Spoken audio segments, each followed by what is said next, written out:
What is going on, everybody? My name is Ciara Lawler. Welcome to a very special Lazarus Pit episode of the Heroes for Hire podcast. If you are joining us, you're joining us over at our Patreon, and this is our lovely Patreon exclusive content. So, as always, I am joined by my partner in crime, Mr. Sean Mead. Sean, how is it going? I'm good. I've been trying to think if there's a way to get, Patreon exclusive content and Lazarus Pit to wrap all that up in a neat little package that's easy to market, easy to chat about. But there's no way to do it, so I moved on. No, Connor, I did have one idea. Okay. So what we have here is that we have the Lazarus Pit exclusive for Patreons.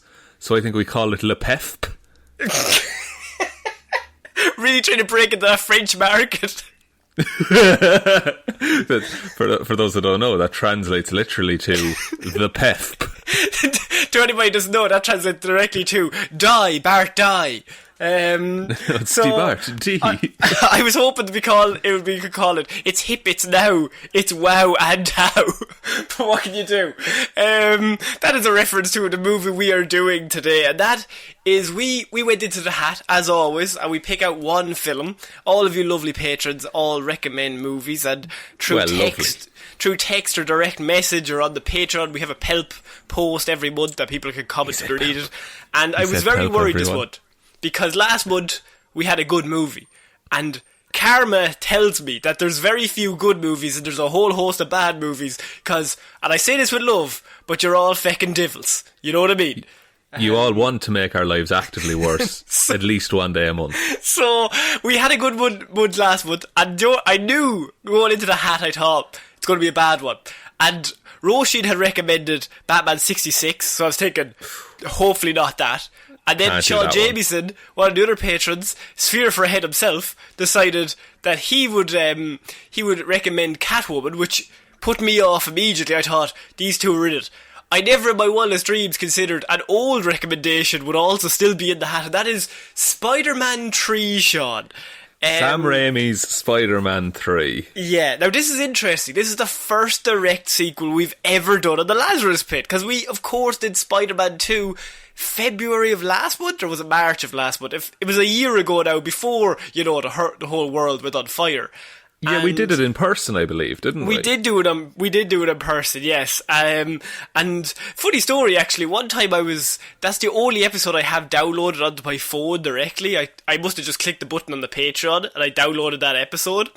And I was out for a run a few weeks ago, and I was mid-run, and my phone was on shuffle, and I accidentally didn't click into the music playlist.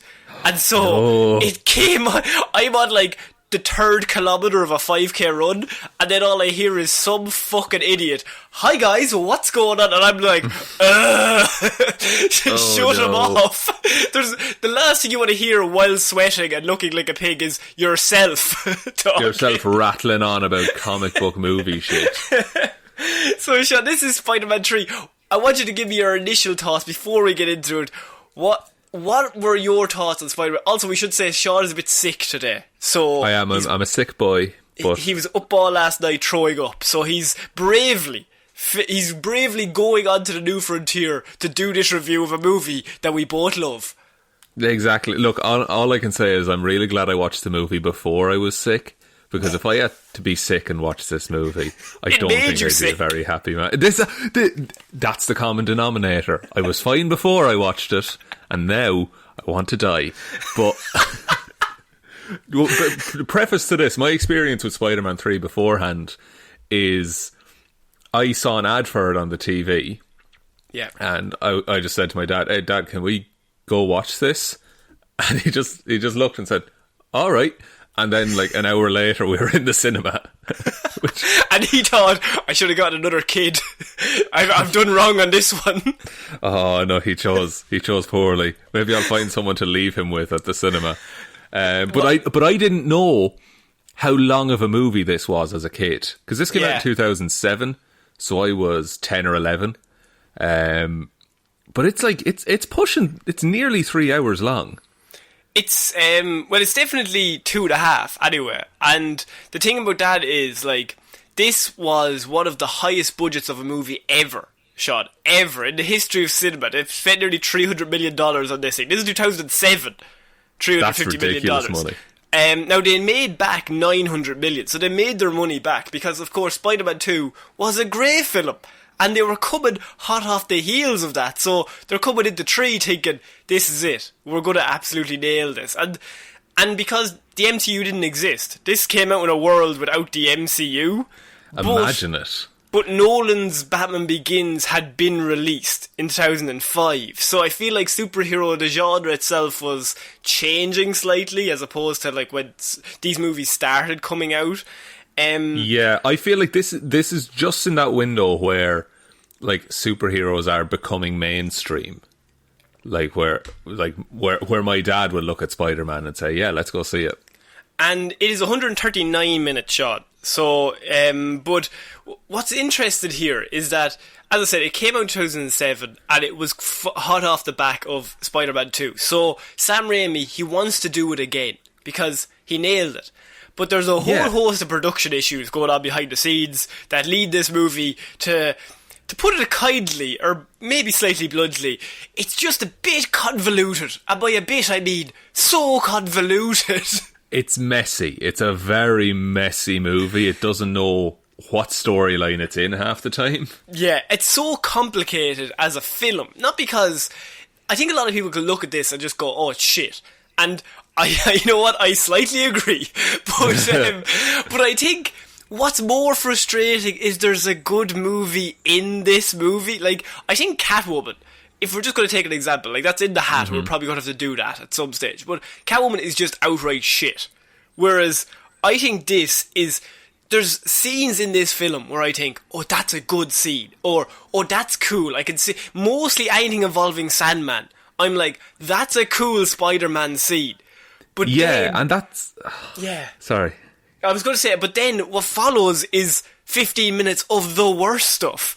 And so it's more frustrating because you're like, I know there's good things in this, but it's all wrapped up in an envelope of shit. Yeah, it's like you're the teacher talking to the slacker kid in class, and it's like, I know you're well able for this, but you just aren't doing it. Yeah, exactly. So what I will say is preface this, I watched this with my girlfriend, who had never seen any of these films. And this is actually funny. My girlfriend doesn't care about comic books in any way, right? Couldn't give less of a shit. So all of this you're still coming to terms with. Still coming to terms. What can you do? I'm slowly integrating Spider-Verse and all this stuff in. But we just gotten Tom Holland out of the way. And so she likes Tom Holland. She's a big fan of Tom Holland. And I was trying to explain, I need to watch Spider-Man 3 for the Patreon.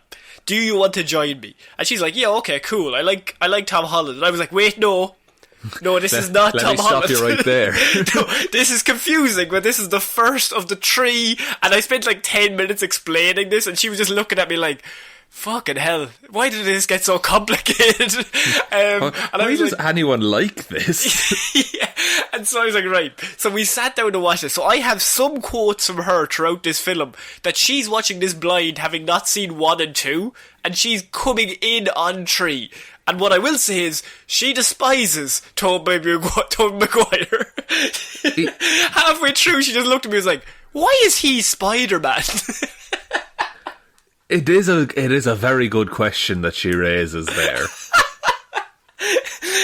So, Sean, I think we need to get into this plot because there's a whole host of stuff. We'll get through it as we talk about each scene. But we start off with the long-ass intro, Sean. It's highlights of past films. It's like 4 minutes long. And it's kind of just like, what happened last time kind of situation. Yeah, which might have been good for someone who had never seen the previous 2 movies. Exactly.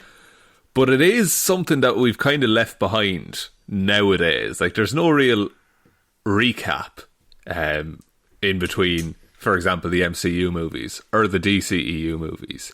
They don't just play clips from the previous film through the credits anymore, which I think is a good thing, because it is a slog. It is a slug. It helped in this one specific bit where I was like, oh yeah, that's Willem Dafoe, he was bad, he died, James Franco's mad at Tobey Maguire. I had to call them all the actor names, because of course, no context. But if you go, so that's New Goblin, yeah. And he's the Green Goblin's son. Yeah, and he died because his glider it killed them, but they think it's Peter Parker's glider. It's a whole situation. But so we start off with Peter being famous, Sean, which is everyone loves Spider-Man when everything good is happening to him. It's a classic Spider-Man trope. It is, and this Spider-Man is somehow he's always at his least interesting when everyone likes him. Yes, and that's always when they rewrite him in the comic book. So we join this movie when he's famous, and everyone's like, "Wow, what a man!" One of the newspaper just says, "What a man," which is just like, okay, good stuff. He saves another baby from a burning building. Like, he's an absolute hero amongst this city. Yeah, and all of the crime in New York is happening at once. Is the way it goes. But I mean, I like this. I like New York being positive about Spider-Man in movies. It's cheesy, and it's like it's from the scene from the first movie where it's like if you want to get one of us, you got to go through all of us. Yeah, and all this. But I like New York being on side. But Tobey Maguire just seems arrogant about it. Yeah. Like, I think this very first scene is the perfect encapsulation of what's wrong with this film, that it's a good concept, but just, it's the wrong people doing all of this stuff. Like, Tobey Maguire, I never once think, oh man, I'm so happy for him. Just, he's doing so well. I'm just like, oh, whingy face Maguire. What is he, 47 or 30? He's certainly not 24 or whatever age he's meant to be. Absolutely not. So he's also top of his class. So Peter Parker, loved as Spider-Man. Peter Parker, the man, doing really well in his class. He's being bullied by a guy in a cardigan, which I feel like, the guy behind him did not look like a bully at all. I was like, Peter, surely you can get with this, but what can you do? He's also, then he's going to MJ's musical. So MJ is famous now too. She's on Broadway. She's on Broadway. Since the last movie, she's become a Broadway star. Yeah. And so he gets to the musical on time, which is very unlike Peter Parker, and he's there early, just early enough that a gag happens where two fat guys sit either side of him, and it's like, haha, Peter Parker's crushed. I get it. He's always down on his luck, this Peter Parker. Even though he's famous and he's doing real well. But then MJ comes out, she's singing, and you see Peter and he's so happy for her, and this is the one part of the movie where I'm like, he's slightly likeable, and I'm okay with that. But then, is this the bit where he's singing along? He's singing along. I mean, it's slightly creepy, but I kind of also get the impression he's proud of her, which makes me like him slightly. Yeah. I just don't trust his face when he's doing it.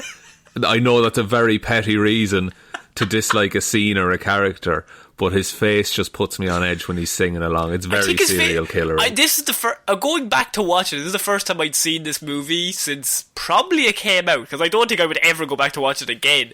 But I hate Tobey Maguire in this role, and I never realised how much I disliked him. But I think Tom Holland has accelerated my dislike of him. Yeah, and like if you separate him from the role, like the suit is great.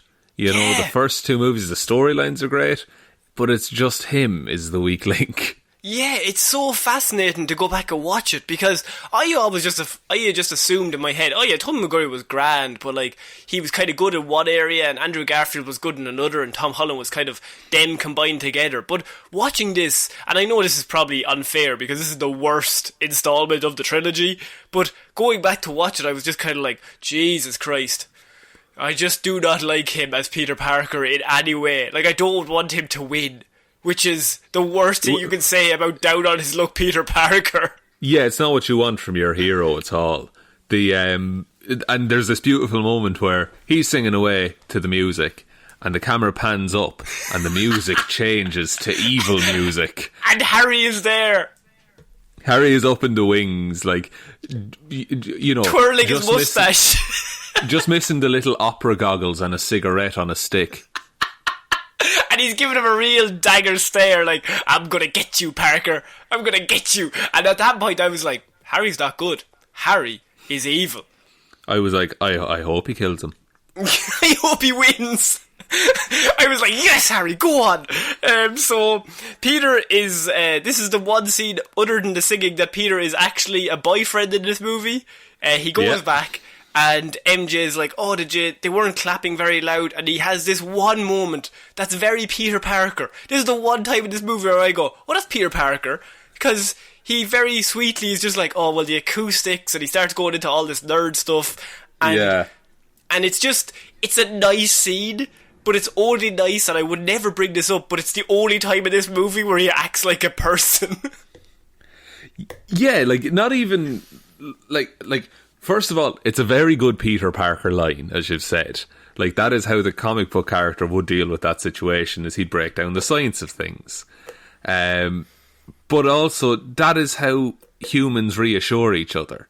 Whereas, later on, we'll get to it, he's in the restaurant, and MJ is like, look, here's all my problems, like, I'm pouring my heart out, and he's just like, well, when I'm Spider-Man...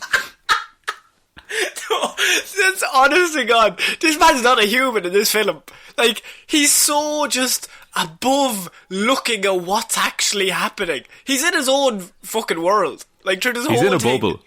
He's absolutely in a bubble. So this is the one time where I was just like, oh, that human like, he's actually acting like we would as humans, where your girlfriend or your loved one, your boyfriend, girlfriend, whatever, your loved one says, oh, I wasn't sure, like, did I do well? And you go, you did amazing, well done. Yeah. Because that's what we should do. It's amazing that you've done this. Yeah, and support each other. But he never does it again, so that's why I'm bringing it up. But then they have a sweet moment where they're on a spider web in the middle of a park, which surely is suspicious, because somebody will say, Jesus, I think that guy is Spider-Man. Nah, the giant Central Park spiders did that, Connor. Of course. And you played Fallout, correct? Of course, yes. But they're lying on the spider web, and they're having some moments. And MJ says, "Tell me you love me," to him. Which at this point I was like, "Oh, MJ, you're not doing too well either." I think the two of them are just the worst. They don't have very good chemistry together. No. And I think they were in a relationship at some point. I don't know whether they were during this one. Yeah, Tobey Maguire and Kirsten Dunst, they were, I think it was number 1 though. I don't think they were in a relationship at this point. Right, but they still have no chemistry anyway. As humans. It's just two people expositing romance at each other. To the point where, like, there's a point later on in the film where MJ has to pretend she doesn't love Peter, and that's the most believable bit to me. Actually, I think that's the best scene that she has in this film. I think it's really well acted by Kirsten Dunst, but I think she's actually saying truth, not as MJ, but as the actress. That's it. And that's why it's believable. It's because these are real feelings, people, and they're on the web, the World Wide Web. It's 2007. They're on RuneScape. Yeah. They're going. Any second now, we're going to get logged in here now. No, don't pick up the phone. Oh, fuck! And then a convenient meteor strikes. If it is not the perfect encapsulation of Sam Raimi, who's the director of this film, and we should say it now, he hates Venom. Now, he hates that he was forced to include Venom. Yeah, I don't know if he hates Venom the character. I think he's probably quietened that down over the last few years. But what happened was, Sam Raimi wrote this movie for Sandman and for Harry to be the two villains, and I think that works. But what happened was, he went to the studio and the producers were like, we're seeing a lot of good stuff about Venom, and Venom's a big deal, so we want you to include Venom in this film. So Sam Raimi writes the whole film, and then in pre-production has to rewrite the whole film to include Venom, and you'll notice that Venom appears in this film, and then we don't actually see Venom, like Eddie Brock Venom, until about, I would say, there's about 25 minutes left in the film itself, which implies to me that he's just kind of doing it in the background as he gets to more interesting stuff like Sandman, and Harry's not that interesting, but Harry, like, I think everyone's fighting because he had to do the Venom segment of this film, that he took time out of the Harry story, which deeply affects the Harry story and makes it make no sense, but also deeply affects the Venom story. Yeah, and we'll get to Topher Grace, believe me. Yeah, but Sean, this meteorite lands 20 yards away from the only superpowered human on the whole planet. Now, what are the chances of that? I've done the maths. Yeah. And it's literally 1 in 7 billion. That is pretty poor odds for that meteorite, but fair fucks. Landed 20 yards away from literally the only person that could give it powers in the world. Also, like, isn't it wild that a meteorite crashed in New York and no one gave a shit? Nobody gave a shit, Sean. Why? This is the stupidest piece of story of how Venom shows up. Because originally they were going to do with that MJ's boyfriend from the last one, you know, the astronaut. Werewolf Man. He was going to come back from a space mission, I suppose, and with him he was going to bring the Venom with him. Like, it hitched a ride in the spaceship. And that makes way more sense. And that could have just been a throwaway line, but I think because he was so forced to just include Venom, he just said, fuck it, it's a meteor. That's how it happens. And lands near Peter. And so it attaches itself to Peter's bike, and him and MJ go back home. Unknown to them now that it's on the bike itself, and it's hitching a ride again, Sean. But, well, I mean, it didn't hitch a ride originally, but it's now going back with Peter and MJ. And so I thought this is possibly the worst thing. No, I was going to say this is the worst thing in this film, but we all know what the worst thing in this film is. So then we have Flint Marko. This is our introduction of the villain that Sam Raimi wanted to do for this movie. And you can tell, because you could definitely tell, yeah. He is the most developed character in the movie. But also, he's not developed. And what my point with this is that Flint Marko spends a whole lot of time in this film saying, I'm not a bad guy, I've just had bad luck. And that is the equivalent of just telling us instead of actually showing us anything. So he spends the whole movie telling us, oh, I'm a good guy, like, I've just had some really bad luck. But he never actually does anything that encapsulates that. He doesn't strive to reform himself, I get that. But he's a villain with a heart. Yeah. Like, he genuinely cares for his daughter, it seems.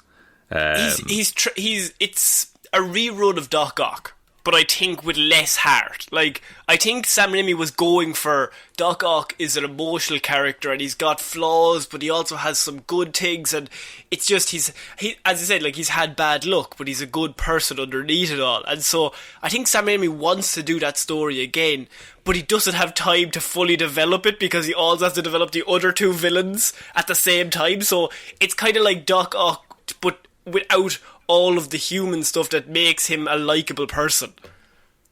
Yeah. Now, there's a rewrite, well, not really a rewrite, kind of a retcon with Flint Marko in this movie. It's talked about later, but he is the one who shot Uncle Ben. Yes. And not the man that Spider-Man murdered.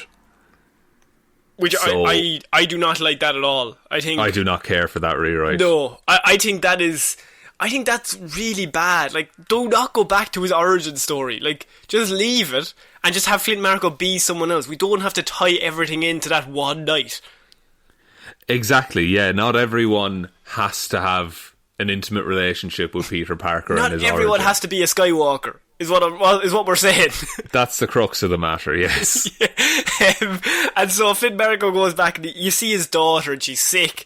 And he just says, I'm not a bad person, I just had bad luck. And then he's on the run again, so he's after breaking out of prison. And it's at this point that Peter Parker goes to Aunt May's house, which I've checked the clock in the background, Sean. It is 2 o'clock in the morning, and he's woken up this poor old lady to be like, here, I want to talk to you, but it's 2 o'clock in the morning, but you should be up, because I'm Spider-Man, and I'm pretty Spider-Man. Cool.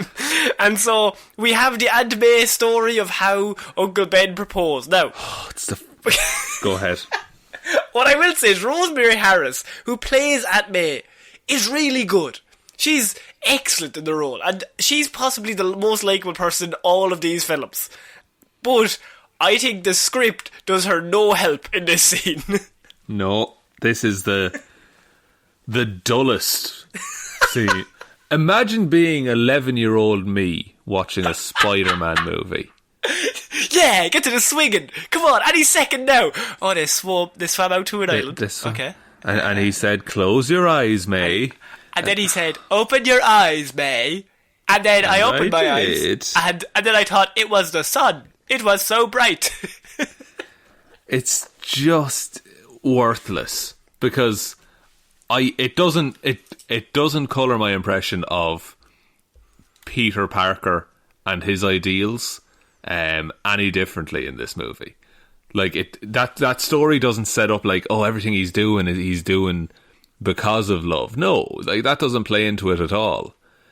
It's just, I guess they just wanted to give Rosemary Harris a monologue. I don't think she's in the movie a lot other than this scene, so I suppose they probably wrote the script and then they were like, fuck, like Aunt May isn't in this movie at all. And then they rewrote this scene in because she has to give him the ring for the proposal. It doesn't even happen that, like, when he tries to propose, he's like, close your eyes, or open your eyes, or anything like that happens, because I suppose the proposal never happens in the first place.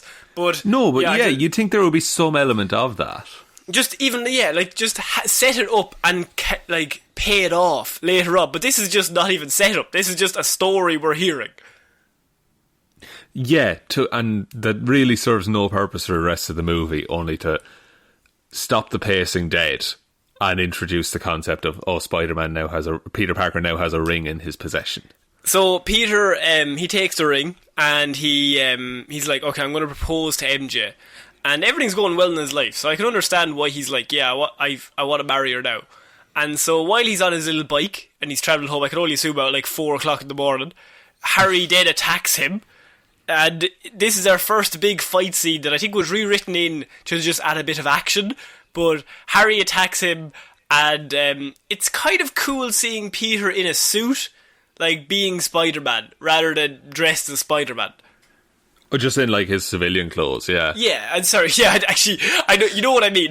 He doesn't have his Spider-Man suit, he has a normal human suit. Oh, he's wearing his human suit. Yeah, his human suit. Yeah, no, this is like, so Harry's put himself through the goblin vapor super soldier formula, and he's geared himself up with a snowboard and a weird mask, and he's now hunting Peter. It's honestly, it's better than it has any right to be for like 2007 CGI with two characters I don't particularly care about. But as you said, I like Peter Parker being the one web swinging. I think there's the shot where the ring is like floating through the air, and he webs it. No, you don't like that shot. No, I like the shot. That ring would have hit the floor about.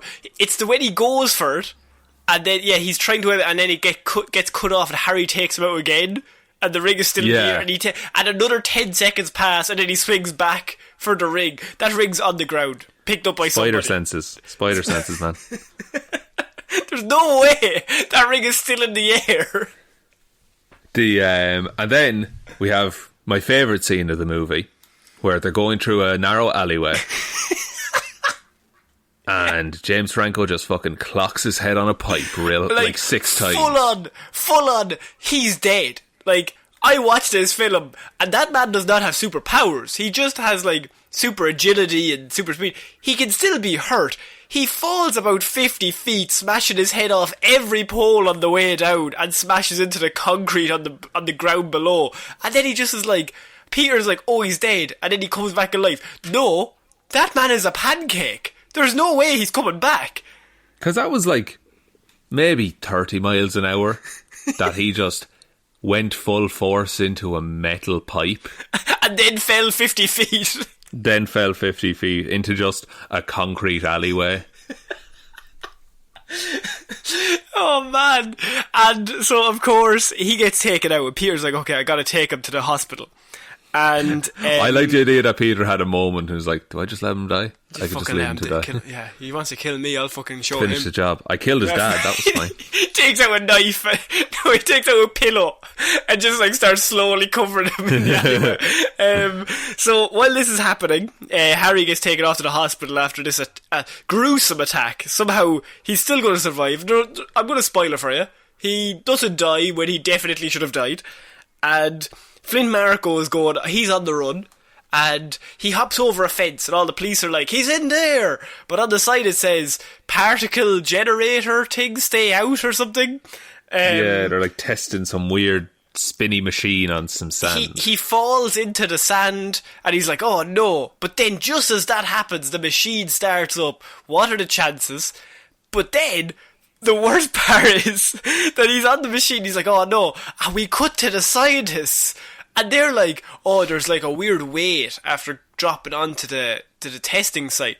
And the fucking idiot is like, it's probably just a bird, it'll be fine. Let's do 10 years of research. The machine starts. I'm hardly gonna fucking stop it now. Can't press stop. Like, I'm not gonna stop my life's work to pause it for 4 seconds to check. I'm just gonna fucking hope. Well, Connor, at this point it's probably like 4 or 5 a.m. Yeah, they're wrecked. They're shattered. They've been looking at sand all day, and they just want to fucking kill a bird. Do you think they can't tell between a bird and a human? There's no way they can't tell. You've got a fucking particle generator or some shit. You're telling me there's no fucking weighing scales on that? You know everything that goes on in that machine, surely. There has to be a weighing scale. So they go, oh, we've got 80 kg of sand. Alright, but now I have 160 kg. Oh, I wonder where the 80 kg came from. Man, Thomas Hayden Church is live, isn't he? Man, that's a big bird. Yeah, maybe that's what I thought. It was just a big bird. And so the machine starts up and the sand all starts whipping around. And the sand effect here is pretty great. This is not like the sand effect that everyone knows from this movie, but just a bit before we cut back in the morning, even this actually looks pretty good. It's certainly better than the sand in, like, The Mummy. Oh, yeah, with the big absolutely. face in it. But I was going to say that the sand effect does look great, even though that man definitely shouldn't have started that machine. There's definitely not a bird on it. What the fuck is going on? And so then we cut back to the hospital, and this is great, Sean. So, Harry, you know the way Harry's dead, right? Yeah. Well, Harry's not dead. Definitely dead. Not dead. He's not dead. He came back. His age and condition hitting a metal pipe at speed. Not dead. He was only going 50 miles an hour, hit his head directly off a metal pipe that was solid steel, fell 50 feet, landed on the concrete, and definitely died. But he came back from it because he's cool, right? And also he's James Franco, and he's contracted to do the whole movie. So he's alive. It's just fine. He has a bit of a bandage on his head. You know how it is when you just have a bit of a slip and fall. And that's your only injury, yeah. Oh, no bruises anywhere else, Sean. He's fine. He walks out the hospital next day. But he has amnesia. You're not going to believe it. And his memory? Yeah, his memory, but not his long term. His short term. So he can remember right up until the point where he doesn't like Peter. Wow, that is a very convenient point in time. Would you say so? Like, what if he went back? What if he, like, lost his memory, but it went back as far as, like, he's just about to start hating Peter? You know, like that could... But what about even if it went back before his dad died? Because the first thing he says is, my dad's dead, isn't he? So this is like first half an hour of Spider-Man 2, Harry. Which is very lucky, to be fair, because he knows all the important information, but not enough information that he's bad anymore. Yeah, like he knows all his relationships with characters and roughly where the world is. He's only like 6 months out, basically. He's only lost 6 months. But all the inconvenience around, like, the last 6 months, doesn't have to worry about it now. The plot doesn't need to know about that now for at least another hour. So we're fine. We'll put that on the back burner. That's simmering away over there, but I'm sure he's going to forget that for the rest of the movie, so there's no need. That scene is awful. We're taking the piss of this, but this is a terrible idea. It makes no sense. It's really dumb. just really incredibly dumb as a movie to use amnesia to then say, okay, well, he can't remember why he doesn't like you, so now he's cool again. But what makes it worse is that he should be faking it. Like, he should be faking it for the whole thing. It would make it would make it a more interesting story. If he's pretending to be cool with Peter. Yeah. Yeah, definitely. I never even considered that, but that's a great idea. Because later on, he's in the restaurant with Peter after the whole MJ thing, and he's pretending for a short period, and Peter still thinks he has no memory. But, like, imagine he was doing that through the whole thing, and he was, like, then going after MJ and being cool Harry again. So he, like, paid off the doctors to like... Yeah, I don't... Look, he's unlimited money. Norman Osborn would do the exact same thing in the comic books. Oh, absolutely. Norman Osborn would buy the hospital. Yeah, he would. So, then we have... So, Harry's over there. He's forgetting everything because the plot demands it. And so, Sandman... We'll come back to Sandman. And this is the shot that took 6 months to create for this film, but is undoubtedly, Sean, and I'm going to talk for you as well, it's the best shot in the film, and possibly one of the best shots in the trilogy. What about the shot where... I was trying to think of a shit shot, but no, this meteorite. is... The meteorite. The meteorite. No, this is honestly stunning. It still looks good to this day. It looks like it's an effort for him to reform himself. My favourite bit is when he, like, slightly forms and then collapses again. Yeah. Like, there was no reason to add that in, but it tells you so much about, like, what it takes to exist as a sand person. Oh, fucking hell. I mean, I just think it's so good, like, and I think this movie doesn't deserve this scene, but this scene tells me that Sam Raimi wanted to do Sandman, and he didn't give a shit about Venom. Yeah, I firmly believe, like, up until the last half hour, where it gets all so messy, I think you could, like, just cut together a nice little Sandman origin story for yourself. Just like a 10-minute thing of all of his best scenes. And so Sandman is being created on the far side, and Flynn Marco still has his little locket, so it's like a really emotional scene. And you see, like, he's reformed back into himself, but, like, he's made of sand now, which I just think that's probably the best scene in the film. And so we move swiftly from that shot because there's so much drama going on between Peter and the triangle of, you know, Harry now has no memory. MJ, she turns up to the musical. They're like, we fired you. Did nobody tell you? We definitely would have told you in real life, but nobody told you. We would have called you about this, definitely. After the opening night. Do they get rid of actors after the opening night? I don't know. But that is like, it is harsh to not be told at all. I think it's harsh to get rid of someone after one night. Like, surely you've gone through 6 or 8 months of practice with them. And, like, you chose them. You go through 6 or 8 months of practice with them, and then after one night and bad reviews, you're like, nah, we're moving on to someone else who we've known for 24 hours. Yeah, like, you had that time in rehearsals to say, you know, change this, do this a bit different. But instead you just said, yeah, grand, we'll do it on the night. And then said, you fucked up, MJ. We'll do it live.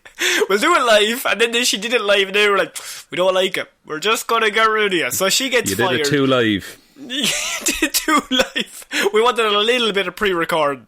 And so she leaves the theatre, and there's a weird scene where in the alleyway people start clapping. And for some reason she thinks it's for her, but they're all looking the opposite way, so it'd be a very strange applause, because Spider-Man is swinging past, I should say. Yeah. And she has a relationship with Spider-Man. Wonder, will that be impacted at all? I think she would. Obviously she's sad, but also it's like, oh cool, my boyfriend's getting, like, people like him. That's pretty good. Yeah, he'll never fuck this up. No, he won't. So, because there's a big Spider-Man day going on, they're going to give him the keys to the city. There's a whole parade thing happening. Yeah, so, first of all, Sean, a crane goes mad. So she goes to tell Peter that she got fired, and they're talking, and then the police scanner pipes up and there's like a crane gone mad or something is in the report, and he's like, I gotta go, sorry babes, what, you have problems? I don't need to listen to them because I'm cool and I'm Spider-Man. Does your problem rhyme with train gone shrad? No? Well then you're no fucking use to me. So he jumps out the window, and this is our first introduction of Gwen Stacy, played by Bryce Dallas Howard. And she is like in the office, and it's a big action set piece where the crane takes out the skyscraper and everybody's fallen. And what I will say is that Peter saves her. Spider-Man turns up and he dives through the wreckage as she's falling, and he's like swinging from one piece of debris onto the other. I think that's really, really good Spider-Man stuff. Yeah, a lot of this set was practical as well. Like, they actually built a building that would fall apart. And I think that's what's most annoying, is that Sam Raimi, the action set pieces in this movie are really good. Because I think Raimi, he's on his third one now. Like, he knows how it works.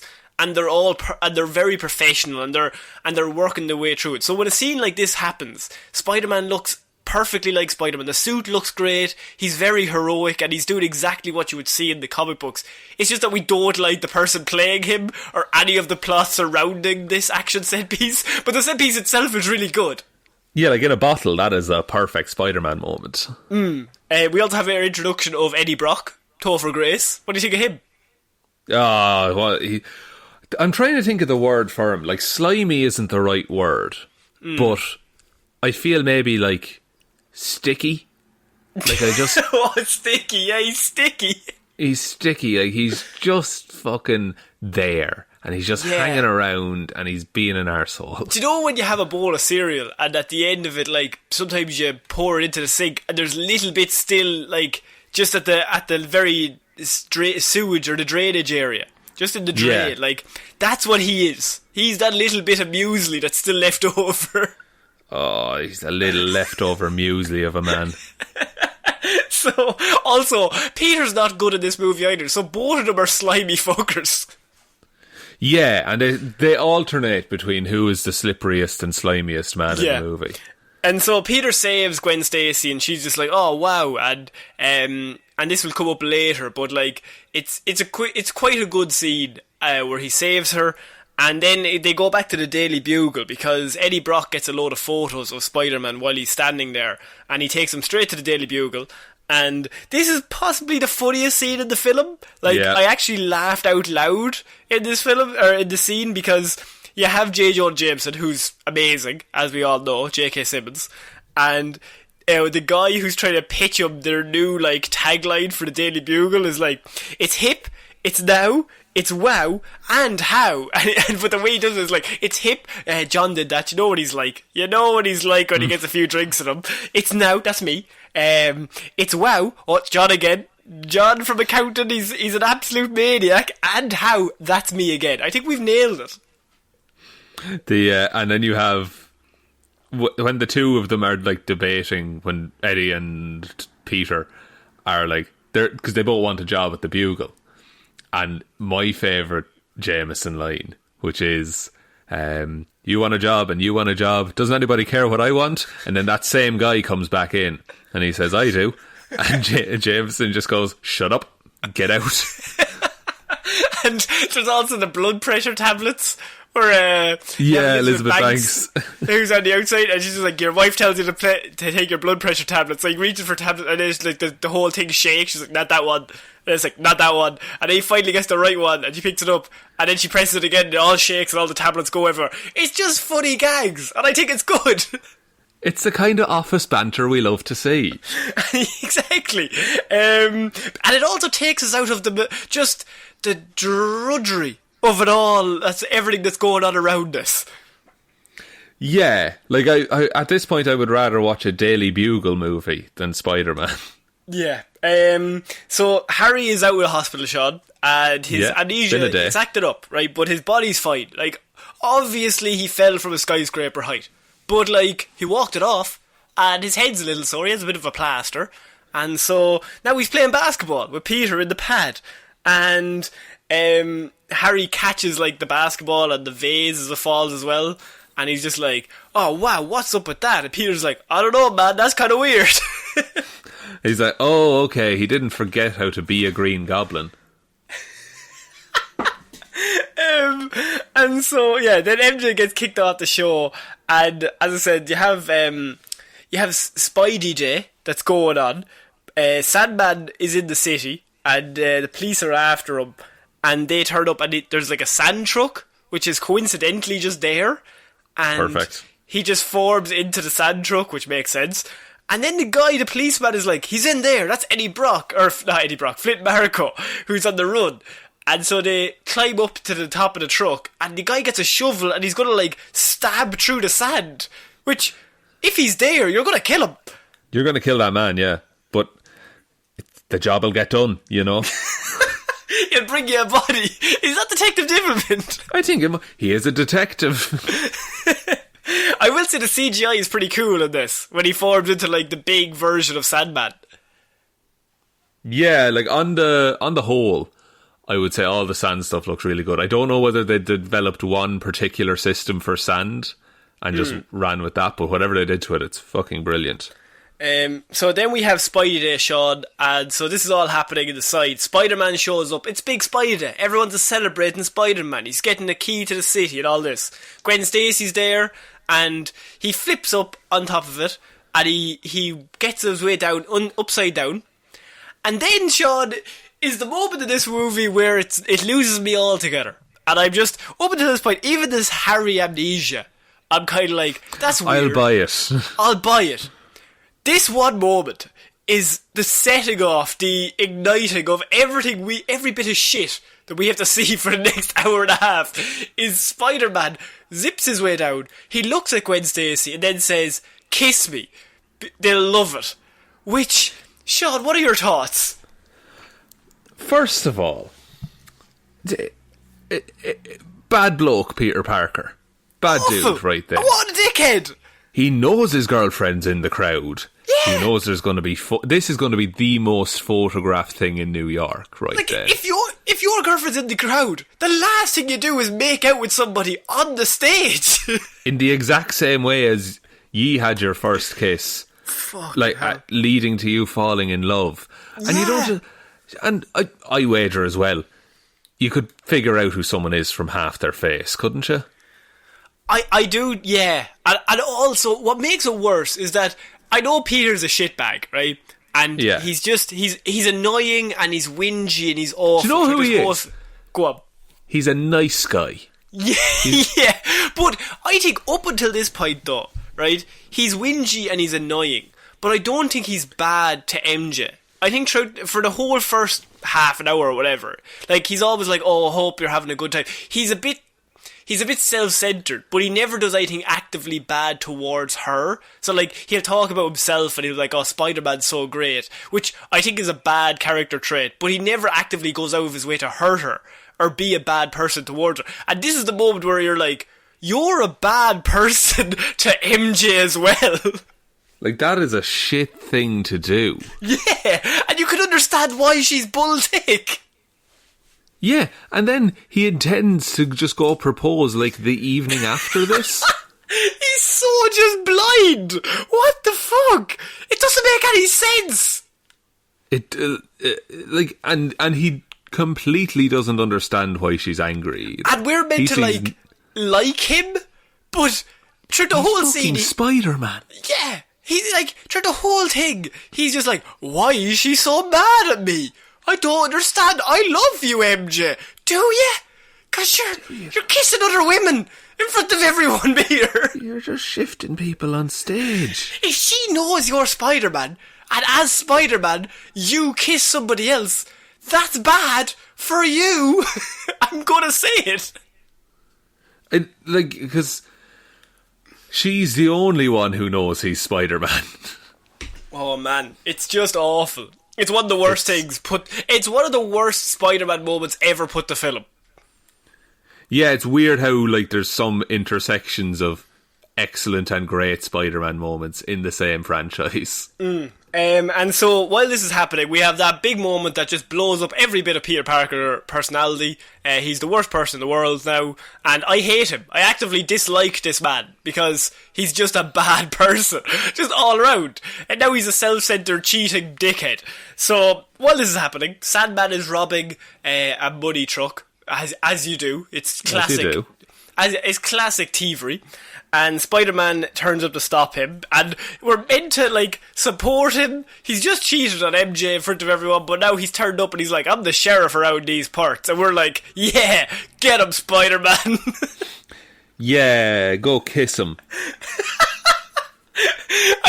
No, we have to wait until MJ's looking before he can shift someone else. Oh, that's a dark addition you've just made. He's like, I would kiss you, but I can't because MJ's not here. I'm going to ring her. Hang on for 5 minutes. When she turns up, though, we are going to get it on. Me and you, Flint. Me and you. I think, as I said, the action looks great. I think the CGI is pretty good, as we've mentioned a few times with the sand. And it's a good action set piece, and he saves the two guys in the truck. But through this whole scene, I'm just kind of like, Peter's an absolute he's just a shithouse. Like, he's the worst person. So, when he's winning, I want him to lose. Yeah, you don't want to root for him, because he's not behaving like a hero.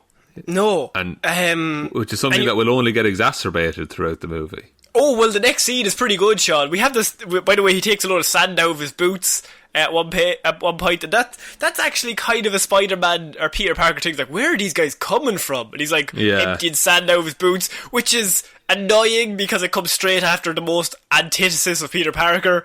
But then we go to dinner. And sand is coarse, Sean, we all know that, but we have to go to dinner because this is even more coarse. Because this is my favourite scene in the movie, by the way. How could you say that? It's the worst scene, other than one other scene. Campbell is why. Bruce Campbell gets to say, he keeps saying Picker. Peter Picker. Peter Picker. Peter Picker. So, Bruce Campbell can't say his name. He's also now the maitre d' of this restaurant. He was a ring announcer. What was he in the second one? He was the doorman at the theatre. Doorman. Yes, the doorman of the theatre, yes. So now he's the maitre d' of this restaurant. And Peter's like, I want everything to be perfect. I've got the ring in the glass. I want this song played at this exact moment. Does anybody have a 4x4 just shot that we can put up on a projector of me kissing Gwen Stacy? Does anyone have that? Did anyone see me kiss Gwen Stacy? Yeah, does anybody want to just put that up on the television and I'll ask MJ to marry me? And so she sits down and he's just acting normal, which is worse. Yeah, if he had opened with, I am so sorry. Yeah, the moment, it's a shit thing. We're just like, the moment got the better of me, and I was just trying to pretend like, Spider-Man is a different person. And I feel like if I don't kiss her, then people are like, does Spider-Man have a girlfriend? That might lead them to you. Some bullshit excuse, but he just says nothing. Yeah, I would rather him be a liar in this movie than just oblivious to what's happening.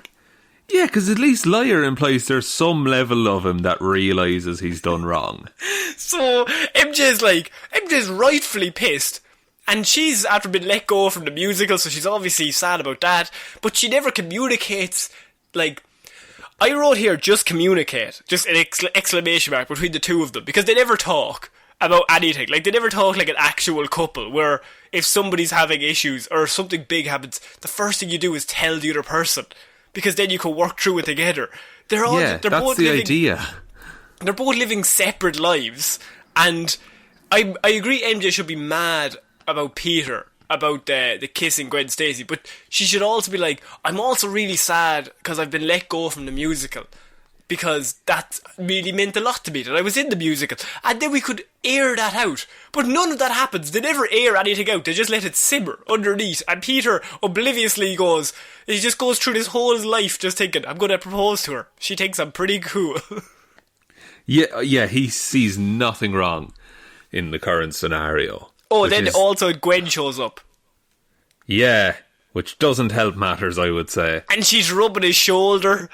And she's like, oh, Peter's in my science, he's my science lab partner, which adds a whole other level of just, slimy dickhead. Because, think about it, it was bad enough that he kissed this lady while he's dressed as Spider-Man, but once you find out that Peter Parker's her lab partner, that they actually have some level of a relationship, which implies to me that he wanted to get with her while he was Peter Parker, and he couldn't, so he dressed up as Spider-Man and was just like, yeah, plant one on me, now I get to live the best of both worlds. Oh, you're a fucking creep, Peter Parker, in this movie. And MJ rightfully walks off, which she shouldn't have even lasted that long. No, she shouldn't have sat down. No, she should have walked in, said, fuck you, you're the worst. But then the minute she found out Gwen Stacy and he knew Gwen Stacy, I would have immediately just stood up and went, yeah, we're not doing this anymore. Sorry. Yeah. So they changed the origin story, as we mentioned, of Uncle Ben. We find out that Flint Marko is the one who killed him, and they didn't decide to tell them for 2 or 3 years. How long far past Uncle Ben's death is this? Oh, I don't know. I would say 3 years, maybe 4. Yeah, so they just... And apparently they said, we had, like, eyewitnesses as well that confirmed that Flint Marko's the killer. Well, why didn't you tell them before? Yeah, surely that's information given to the families, like. It doesn't make any sense. So Peter's all sad because he's after finding out Flint Marko's the killer. And also MJ is mad at him for some reason. He can't understand why. So, like, he's just like, oh man, I really wish I could kiss MJ or Gwen. Just one of them. Just somewhere to kiss. Just want to kiss somebody. And so he falls asleep and he's all sad. But sure, what's still in his apartment? Little Venom thing that was on his little bike a few days ago. The thing that hasn't been addressed in an hour. Yeah, but sure, it's fine. It turned up in a meteorite. We leave it away. Sure, that's what this film does. It brings up something and then leaves it away. So Harry's evil, amnesia. Thing falls in a meteorite, attaches to a bike, goes away, comes back a few days later when the plot needs it, Sean. So he's dressed as Spider-Man, waiting to hear of anything to do with Flint Marko, and the Venom crawls on top of him as he falls asleep, and then attaches him itself, which is a pretty cool scene. And it's kind of horrifying, but it's good body horror. Yeah, it's very Sam Raimi. Yeah, I feel Sam he's had Raimi fun with that bit of it. Yeah, and I think, like Doc Ock, you seen in the last movie, like, Sam Raimi's really good at that. Like, just a bit of horror, but like, it's not, like, outright horror, but it's just, like, creepy. That, like, you see this thing crawling up. I like the way the symbiote moves, by the way. Oh, yeah. It's really, really good. I mean, it's not good when it forms, but it's good now. So Peter has like the black suit, and he's just like, he wakes up at the side of the skyscraper, he's like, what the fuck? But he's like, I feel so powerful. Oh man, I feel so cool. So he goes to Doc Connors, and Doc Connors is like, this is a symbiote, like, this is going to attach itself to a host and won't let go. Did you let any of it touch you? And Peter's like, no, not at all, man. No. You can trust me, I'm Peter Parker. I've never lied to anyone. Least of all those closest to me. And so he's all angry now, and it's accelerated anger. So he goes after Flint Marko, and he hears about Flint Marko being somewhere. So he turns up, and this is actually, I will say, this is a really great action set piece on the train with him and Flint Marko, or like the two trains in the subway. My favourite shot of the whole. Probably the whole movie, maybe. No, actually, no, the Sandman scene is pretty great. But just as a Spider-Man shot, is you see him crawling along the roof, and then the train goes by, and the shadow gets filled, and so then he disappears, and Flint Marko turns around at that exact moment. And it's just like, it's really good at showing, like, oh, this is a different Spider-Man. Like, he's creepier and he's darker. Yeah, and he's like hunting nearly in this scene. Like, he is actively looking for Flint Marko. What did you think of this train fight? I look, I like it. It is a more brutal Spider-Man. It's more brutal than you would expect for a family Spider-Man movie, which this is. I like it, but I wish it had more consequences later down the line. Because it just kind of, the way it worked, like, okay, first of all, the bit where Spider-Man erodes Sandman's head against the side of a train. That's pretty good. That's pretty neat. And then when he washes him down the drain, turning him into some kind of mud man, if you And will. then says, good riddance. Good riddance. It's not a good line. But Imagine Batman in the Batman voice saying, good riddance. it doesn't, because he says to Aunt May that Spider-Man killed Flint Marko. But that's kind of the end of it. Like, they never really grapple with the fact that, suit or not, Peter Parker was willing to kill that man. Yeah. And it's never addressed. Don't need to. So don't need to touch on that at all. And so this is our first sight of emo Peter Parker. And he starts shouting at he fixes his hair in a mirror. So he's like, it's a bit more edgy, which doesn't make any sense. Fixes is a strong word, Connor. I mean, he just moves it like an inch to the left. It's the same hair. And so then after he says good riddance, because, I mean, he just assumes this Sandman is dead. He's never seen him before. He's met him once, and he hasn't seen him since, but he just assumes he's dead now. Can't reform. Everyone knows that. Yeah. And so... Can't dry out sand. Can't dry out sand. Everyone knows that. So he goes home and he still has a black suit on, and your man is like Ditkowitz, the guy who owns the... Oh, by the way, we should mention Thomas Hayden Church broke his hand in that fight. Oh, really? He broke 3 knuckles during the subway scene because what happened was he punches a pillar, like a chunk of the wall away. But what happened, that was meant to be fake wall. Fuck. And the effects told him that the middle one was going to be fake and the upper and lower ones are real. Unfortunately, the foam brick had not actually been put in place yet. So when Sam Raimi yelled action, Thomas Hayden Church punched as hard as he could, and the stunt double for Spider-Man jumped out of the way. He broke 3 of his knuckles on the first take. That's awful. Someone in the props department is getting fired. Like, you would have to get sued, surely. That is... And so he just dealt with broken knuckles for the rest of the filming. Unless they maybe probably shut it down for, 4 weeks.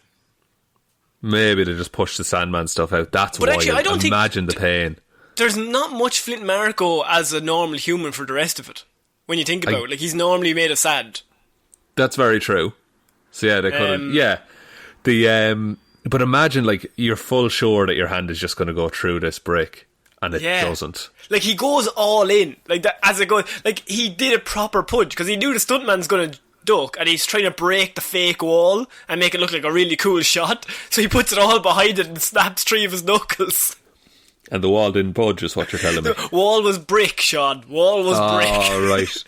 The old brick knuckle scissors game. Now, Harry would have survived that. Harry actually would have just had a slight scratch on one of his fingers, but Thomas Hayden Church, not so much. So then we have MJ. She's all sad because, she has every right to be. And she rings Harry instead of Peter. And this leads us to an omelette scene, Sean, where I have here Jesus, this is bad. They're dancing and making omelettes. What's wrong with that, Connor? It's just pointless. It is pointless. But also I guess it goes some way towards showing that there's going to be conflict between MJ, Harry, and Peter. Yeah. But why omelettes? Why? What would you be accepting of? Pasta, maybe. I don't think there's much cooking in pasta. Just boil the kettle, put the pot on. Time for a groove, you know what I mean? So they kiss Sean, and MJ, by the way, kisses him, fully, grabs the back of his head and kisses him. And then Harry says, oh, sorry, I shouldn't have done that. And I was just kind of here, Harry, I think she grabbed the back of your head. I feel like she was the instigator. She was trying to get back his old memories, just trying to claw him out with the back of his head. And she did, actually, because Willem Dafoe shows up and starts shouting at Harry in a mirror when she leaves, and all of his memories just come back. What can you do? Amnesia. It goes as easily as it comes. They needed... Here's the thing. They needed an hour where they could get a load of Sandman and Venom stuff going, so they had to get Harry to have amnesia. You know how it is when you're writing a script. You just need to write around stuff. Yeah, you need one of your villains just out of commission so the other two villains can focus on being villains. Good thinking. So Harry attacks MJ when she goes home, and because now he's evil, and he's like, you better break up, do this one thing, or else I'm gonna kill Peter Parker and you and everyone you love, kind of thing. And so MJ decides to meet Peter in the park, and Peter's put away his black suit now. He's back to regular Peter, just regular shit dog Peter. And so he shows up at the park, and MJ breaks up with him. Sean, what are your thoughts on this scene? Very believable breakup scene. It's like Peter Parker, and I mean this in like a respectable way, I guess. Deserved it, but also he's fucking pathetic, isn't he? Like, because he's there begging, like, still not seeing anything he's done wrong. By the way, no, it's one of those sorries, but I don't know what I did, but I'm sorry. Yeah, eventually she says that there's someone else, and that's Gwen Stacy. And she's with Gwen Stacy now. Yeah, I mean, Gwen Stacy apparently is going through this whole group. But that's like, it's a moment where, like, it's being done because she's being told to. She's being told to break up with Peter. Yeah. But also, I feel she definitely wanted to break up with Peter as well. See, yeah, it's twofold. One, why would she agree to the plan when she knows her boyfriend is Spider-Man? Regardless of if she hates him. If she's looking at Harry, and she's like, oh wow, Harry, you have a glider. My boyfriend is Spider-Man, and you're like, oh, I'm going to kill your boyfriend if you don't do this. Surely she would just go onto the bridge and go, Peter, Harry's over there by that tree. Go kill him. Just like jump really fast and rip his face off. Jump really fast, and I know you're like as strong as 15 people. Just go kill him. He's over there. He's just a regular dude with a glider. I know his head is made of fucking rock, but still, like. But I just said I think she wants to break up with him. It makes no sense either way. That like she doesn't just tell Peter first of all, and if she's gonna break up with him, I mean. It's kind of like, oh, I'm scared Harry might hurt you. That's a ridiculous reason. You are right. I think she just wanted to break up with Peter because he's the worst. Yeah, he's been a shit human throughout this whole movie. So, and I think this is possibly Kirsten Dunst's best scene in the film, but I think I agree with you in that I think there's a lot of truth to it. She's just telling Tobey Maguire she doesn't like him. It's like there's nothing about you that's appealing to me. You have a very whingy face, Peter. That's all I'm saying to you. So Peter is sad. And he goes to Harry, and he's like, Harry, MJ's after breaking up with me. Like, I'm devastated. I don't know what to do. And Harry then really shows that he is evil again. And he's just like, what can you do? I'm the other man, you little dickhead. Haha. I'm eating some pie. And the waitress is like, how's the pie? And he's like, it's so good. And then there's a bit where Peter looks back into the restaurant, and Harry's there. And then a truck drives by, and Harry's gone. So, it's Harry he does a Batman disappearance, but Harry's just a regular dude. Once again, I want to just stress that, which means to me he's either in the bathroom or he's crawling along the floor just underneath the windowsill. He's like army crawling his way out of the cafe. Just the bell rings and he's just like trying to sneak his way out. It's a very quick truck passing as well. It's not like it's a big long truck. It's maybe a second and a half. He must have dropped. The minute he seen the truck, he must have just dropped to the ground. What do you think, he planned it, or he was just like, oh, a truck, I can do this now? I think he was thinking of like, I need a cool exit here. So like, he's like, fuck, big truck. Right, I have a second here. The minute this passes, I'm going to leave this pie on the table and just leap onto the wooden floor.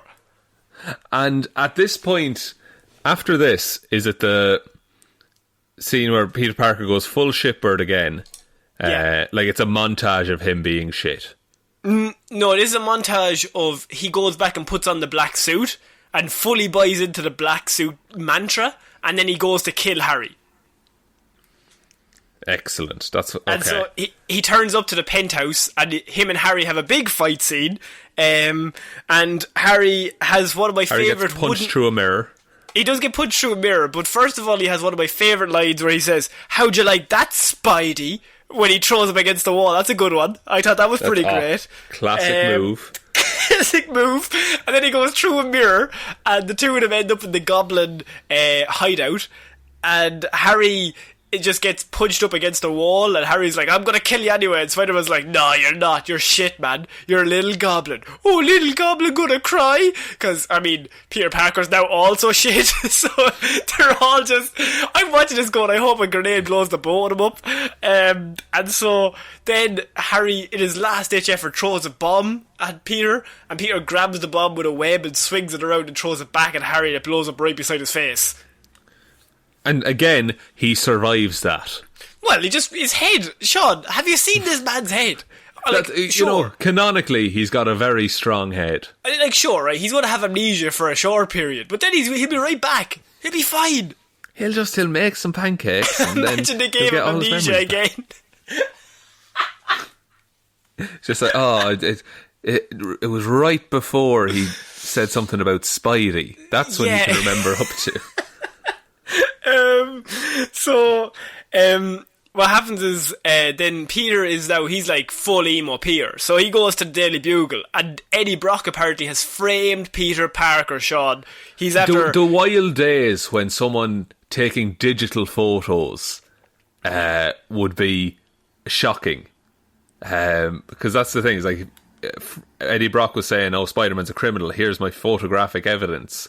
And Peter's like, these photos are fake, and then he gets fired. And he just picks up a different photo, and he's like, look, it's fake. And everyone's like, fuck, it's fake. So he embarrasses Eddie Brock in front of everyone, just ruins his life.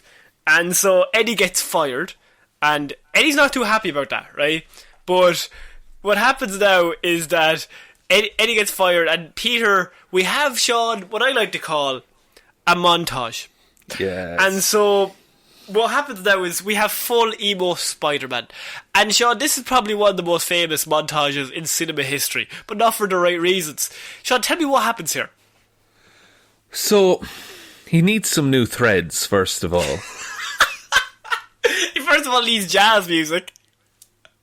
He's jazz music, and he's dancing to the jazz music, but presumably no one else in the street can hear it. Yeah. And he's just doing all these weird, very cringy, like Batman 66 level dance moves. I will say, by the way, that watching this with my girlfriend, this was the point where she was just like, what the fuck is going on? And just really loudly exclaimed, he's the fucking worst, I can't look at him. That's it. I feel the same, honestly.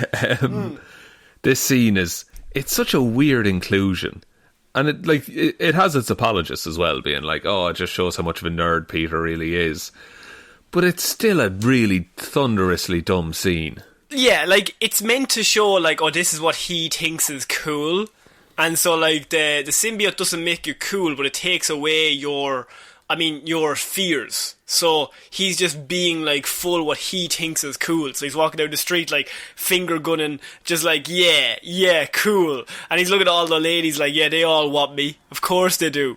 And so, but it's just awful. Like, it's so bad to watch, and rewatching it is so much worse. I just think it's one of the worst scenes put to film, because it's not even funny. Like, if we could laugh at him and think, oh, he's so pathetic, this is weird, but I hate him before this, and this just makes me hate him more. Yeah, and it doesn't get any better from here. Like, he's still not reached rock bottom yet. No, because we have to go to a jazz club, Sean. Jazz club, but have to bring Gwen to a jazz club. Yeah, hey, baby doll, you gotta go to a jazz club. Come on, me. Come on. Yeah, that's he's what talking like a 1930s gangster.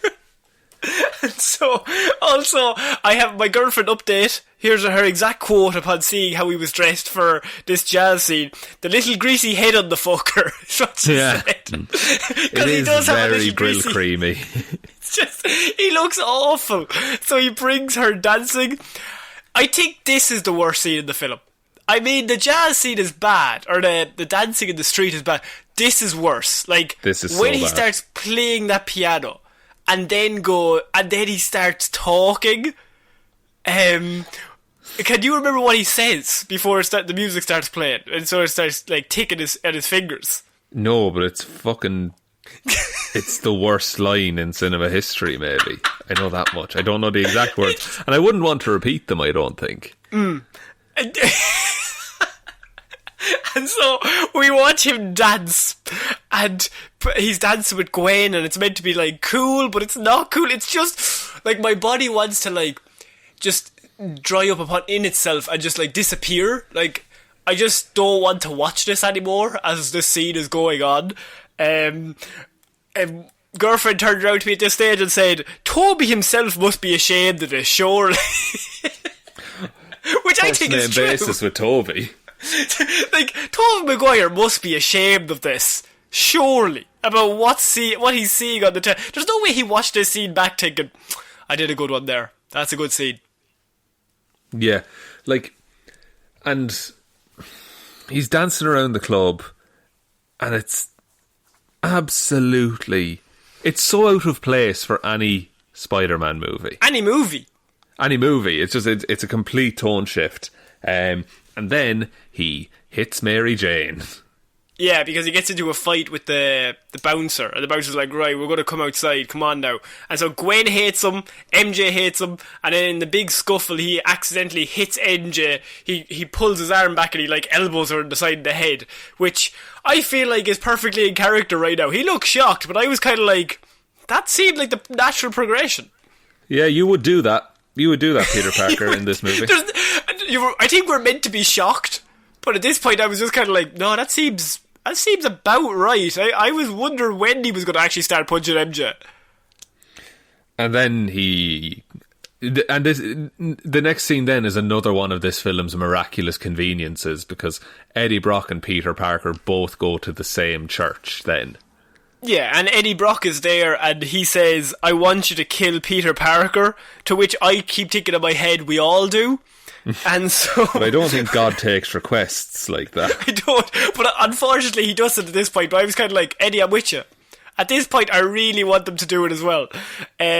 Peter Parker turns up and he realises the suit is bad for him. And he only realised that after he was punching MJ and, you know, taking Gwen out for dancing, but really just trying to get back at MJ and just being an absolute shithead for months and months.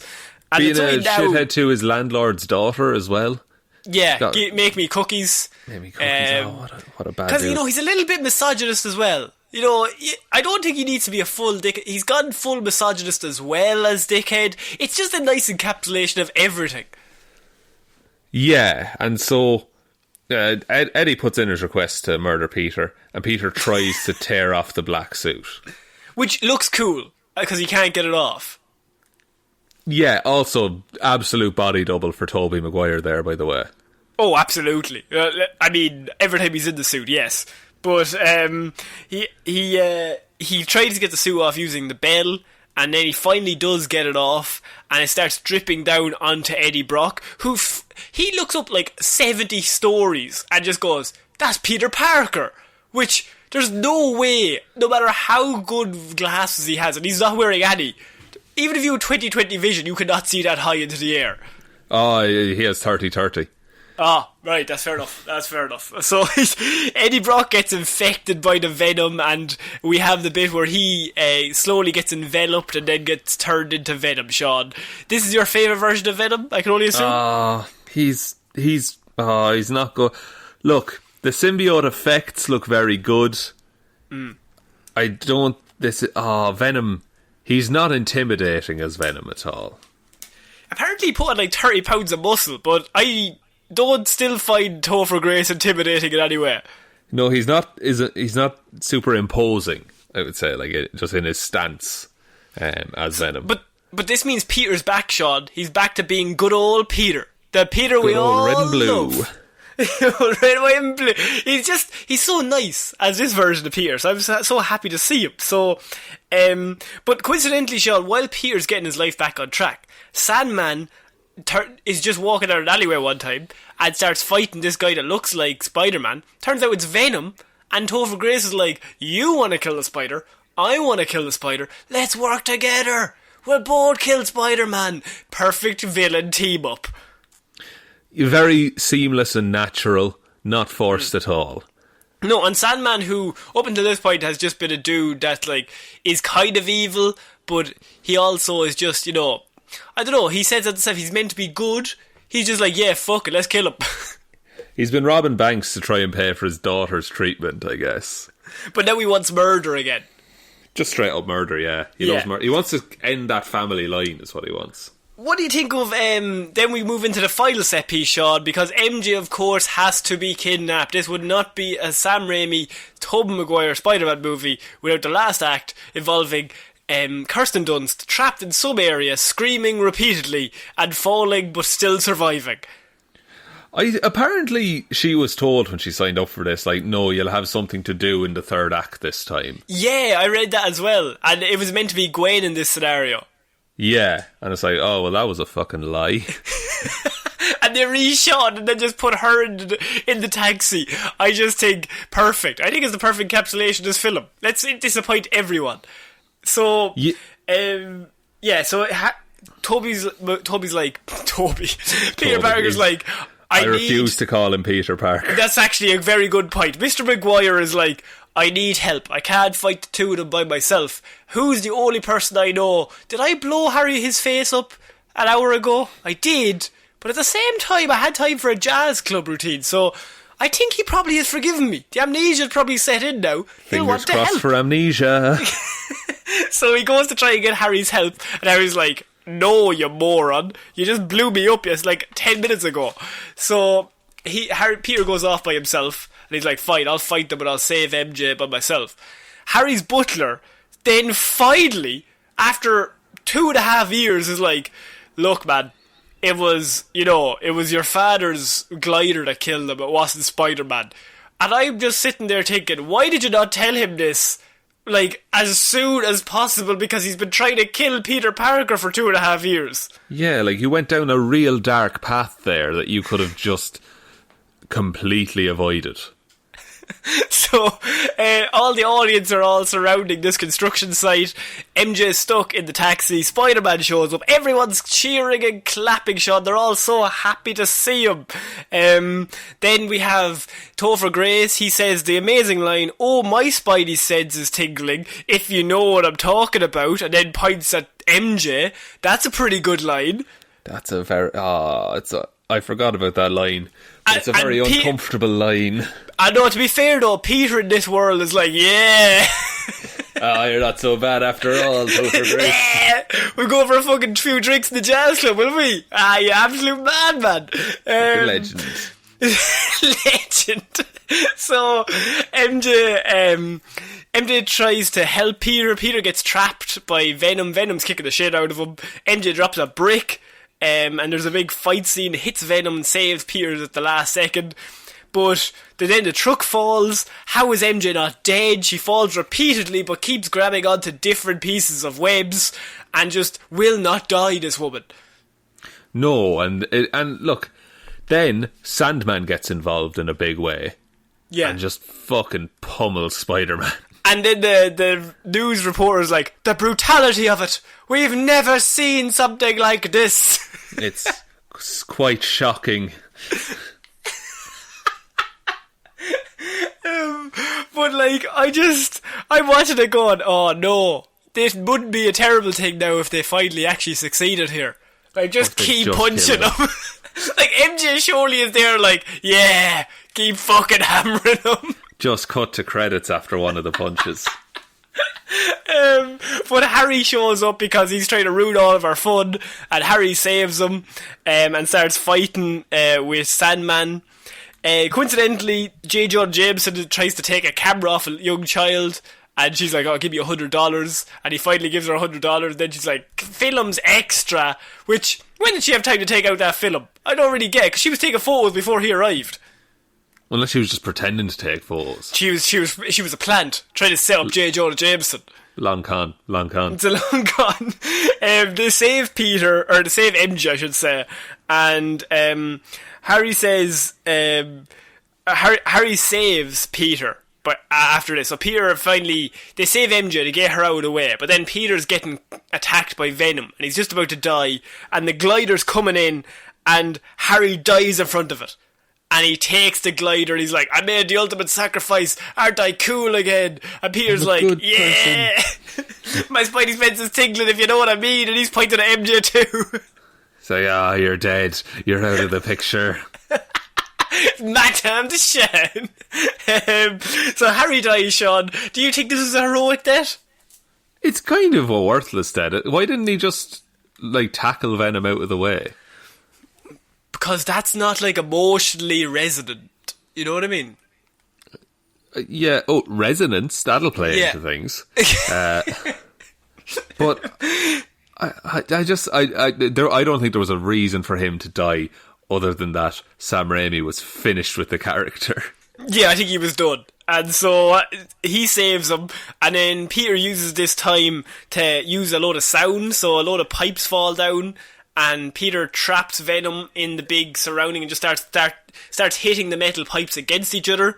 And the Venom, it's actually a pretty cool scene. It's actually a really good way to beat Venom, which annoys me. It's because it's in this movie, but it's a very Peter Parker solution in that he uses science. Yeah, he uses science, and that leads into earlier on when he was talking about sound. Talking to MJ. It's so good. It's the one scene that makes sense. And then the symbiote is able to survive without a host. Like, Eddie Brock is, like, kicked out of the symbiote. And symbiote's just, like, this fleshy mass of venomy energy coming towards him. And then, big explosion, Connor. Big explosion. He uses Harry's bomb to blow up the Venom, and Eddie Brock at the last second dives in and takes the bomb with him. So, Venom just gets exploded with Eddie Brock in it, but I think that would survive that, so I don't know what the story is. But he's meant to be defeated. Amnesia. He now has amnesia, so now he remembers up until the point where he was angry at Peter Parker. Suspiciously good. But then we forget one more villain, Sean. We've solved two of them. You didn't think it was over, because we have a third villain, so Flint Marko has to turn up. Third thing to resolve. And Flint Marko's like, I didn't have a choice. And he explains, like, I didn't want to kill Uncle Ben. I accidentally shot him. I loved that man. He was like a father to me. And Peter's like, you are forgiven, right? I forgive you. I forgive you because you're a good person. I mean, you've done nothing but beat the shit out of me and rob people and do real bad stuff, and you killed Uncle Ben. But at the same time, you seem pretty cool. So I'm going to let you go. You only did all that stuff because you wanted to do it. And look, I always do things I want to do too. So together we're like the same. So Flint, lay one on me. They love it. Flint, come on. Is MJ looking? She has to be looking. Yeah, it doesn't make sense if her heart doesn't get broken at least 4 more times. So Peter forgives Flint, and I just keep thinking this thing is never ending, because then we have to go back down to Harry and the tree, and have to have a moment where Harry's still alive and he's like, tell my father I love him. And then he dies and they watch the sunrise over New York. Yeah, it's real good. It's a really nice moment, and we end the movie with a funeral because, of course, and Harry chose to be the best of himself, is said in the narration, which I don't think is strictly true, because he was just good for a 20-minute span, and he was a bit of a shithead for about 4 years. Yeah, he was not the best version of himself for the latter half, like the latter bits of his life. No. Just like 5 minutes at the end there before he dove in front of some blades. He did one good thing, but he tried to kill you and MJ so many times. He took hostages, like. And MJ takes him back at the very end for some unknown reason, Sean. And that is how this film ends, with MJ like giving him a hug and they just have this moment of reconciliation, and it's all lovely. And I just keep thinking he doesn't deserve any happiness, and I'm really glad that man was sad for so long. Like, it's nothing. I get it was like an alien influence and a different suit and all that, but fundamentally Peter Parker still did all those things, and he never has to like address them. No, just move on. Just move on. Just have a nice time with your lab partner now. That won't cause any issues. Plant one on me. They'll love it. Sean, what are your thoughts on this film?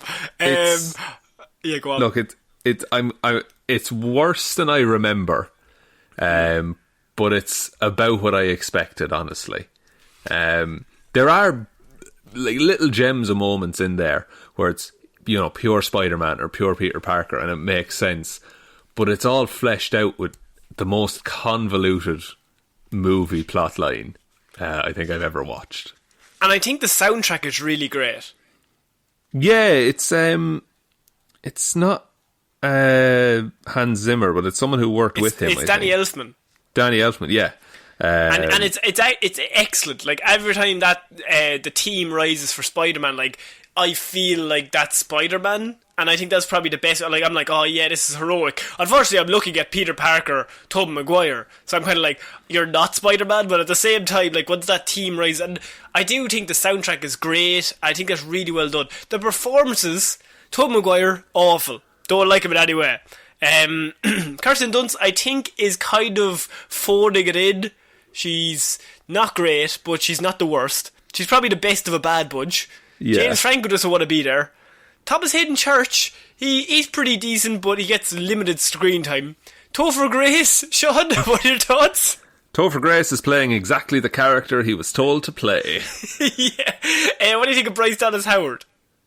I think she's good. She's not given a lot to do, unfortunately. No. But she's a good Gwen Stacy, I think. Then we also have Rosemary Harris, who I think is really great as Aunt May, but she doesn't really get a lot to do other than to bore us to tears at one point. And as always, the highlight is J.K. Simmons, who is always excellent. Always on form in these movies, and in all movies. In all movies. I think the cast is just, like, I think in 2007 that's a strong cast, but now looking back on it, I don't think it is. No, it is a mixed bag of a cast. It's much more in line now with like the cast of an indie movie rather than a superhero blockbuster. Yeah, and I think in the first one, I think a lot of them are trying their best, but by the time this third one came out, you get the impression like Franco doesn't want to be there at all. Topher Grace is coming from that 70s show. I don't think he's a good cast as Eddie Brock. I think Kirsten Dunst doesn't really want to be there either. Tobey Maguire, we don't really like. I mean, Tobey Maguire, the man, I'm sure is lovely, but as Peter Parker, I don't think he's well cast. Thomas Hayden Church is coming off some pretty good success at this point, and I think he's pretty good in the role. He does what he can with it. Bryce Dallas Howard, we know, is a very talented lady. And, of course, J.K. Simmons, as we said, standout. It made $900 million off a $350 million budget, Sean. Is this... I think they had planned a 4, 5 and 6, but we probably should be happy that this is the end of it. Yeah, I don't think there was a way up from here. Unless, like, you have a very clear vision and one person has very clear control. But it can't be another instance of a studio making the movie. Like, made on a whiteboard kind of a deal. And actually, I think the set pieces are really great as well. Like, the crane going through the skyscraper. Like, I think that's all really good. Like it all. Oh yeah, and all the web swinging and stuff looks fantastic in these movies. Yeah, which is like all of the functional stuff, like all the stuff that we might pick up on and say, "Oh, that's not very good." Like it's all great. Like all the scenes are set perfectly. All the structures are great. The action set pieces are great. The soundtrack is great. It's just what's happening in between all those scenes. That's the problem. That's what lets it down a bit. Yeah, not even a bit. A lot. It's the weakest part of the movie. How many Weetabix are we giving this out of 5? Oh, I think it's like stale Weetabix I found in the back of the cupboard. There's 2 of them left, but I don't want to eat either. I think that's probably my rating as well. I was actually going to say 2 stale Weetabix. Like, they used to be good, but now they're not really. Like, there's remnants of what could be there, but it's just all dry and not likeable. Yeah, and I can totally see how it could have been great. But... It's just now they're stale and awful. So I think that's it for this month's Lazarus Pit episode, Sean. My God, what a movie to end the month of February on. hopefully the draw from the hat is a bit more positive next month. But I think there's very few good movies on there. Now, if anyone listening has any ideas for movies they want to add into the hat, send them in. They can be good, they can be bad, they can be indifferent. But like we're always looking to add to it, and it just gives us more to pull from. So if you have a favourite movie, they're generally comic booky related, but we've kind of just said it's just nerdy movies is what we'll watch. And I do want to stress that the mugs actually for the very kind people who have moved up to the $15 or more a month, so there's Patreon exclusive mugs, they have been sent out by Patreon themselves, so you should be getting them at some stage. I don't know what the time is on the delivery of everything, but so we have the 3 tiers, so it's $2, $5 is you get all the Lazarus Pits and everything, and then you get your name in the description and name said on the show. There's a $15 which you get your own Patreon exclusive mug, Patreon exclusive shirt, and a Detective Divilment badge. So that is on the $15 tier. So the mugs have been sent out and the shirts will be sent off later on in March. So it's pretty cool that all those people, you will be getting the very first versions of those mugs. You cannot get them on the merch store. They are just strictly for the Patreon. Yeah, and again, thank you all, seriously, for supporting us. As we said at the start, it's been a year since Spider-Man 2 that we covered. And a lot has changed. You what? A lot has changed, Sean. A lot has changed. A lot has changed in that year. So just thank you everyone for sticking with us. Thank you to everyone who joined during that year. You really help motivate us, help keep us going during, let's be honest, 2020 was the Spider-Man 3 of years. It was. But yeah, no, we just want to say a massive shout out to everyone. We're not going to plug any of the Twitter or the Facebook. Anyone who's here kind of knows all that stuff. But yeah, I would say just tell one human being that if they want to get onto the Lazarus Pits, they can. That's kind of a thing. Absolutely, and change your names to whatever you want on Patreon. Yes. Because that's a fun game that I enjoy playing. Yeah, absolutely. So I think that's it for this month's Lazarus Pit, Sean. So I've been Ciara Lawler. I have been Sean Mead. And we'll see you next month, guys. Bye. Bye.